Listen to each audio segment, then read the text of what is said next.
Bekleme, ben senle güneşi bulmaya geldim ürküme. Kavganı sormaya geldim gücenme. Güneşten sunmaya geldim.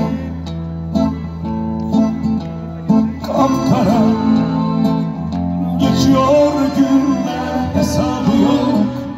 Ekmeğin az, tuzun tadı yok. Çocuklar belki gülmüyor.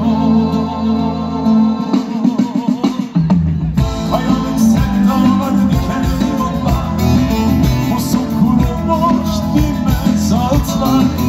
Yüzüne kapanıp ağlamak var. Oysa ben seni bulmaya geldim. Kalbine güneşi asmaya geldim. Tükenmez kayalık sevdalar, dikenli yollar, pusuk kurulmuş dinmez ağıtlar. Yüzüne kapanıp ağlamak var. Oysa ben seni bulmaya geldim. Kalbine güneşi asmaya geldim.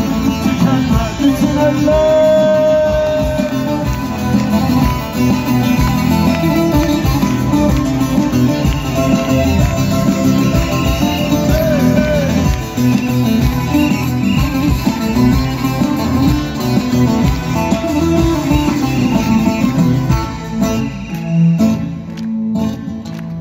Bekleme, ben senle güneşi bulmaya geldim ürküme.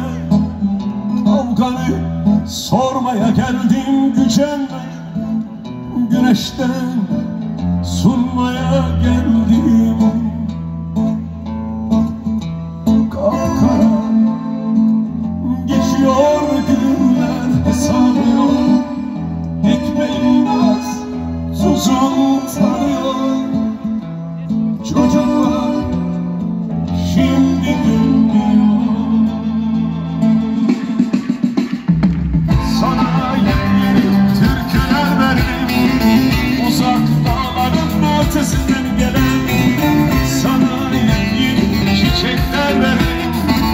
Kapıyı aç, bulutlar insin. Gülmeyi bilen çocuklar geldi. Tükenmez sana yeni türküler verdim.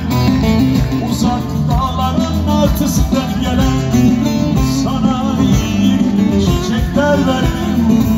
Kapıyı aç, bulutlar girsin.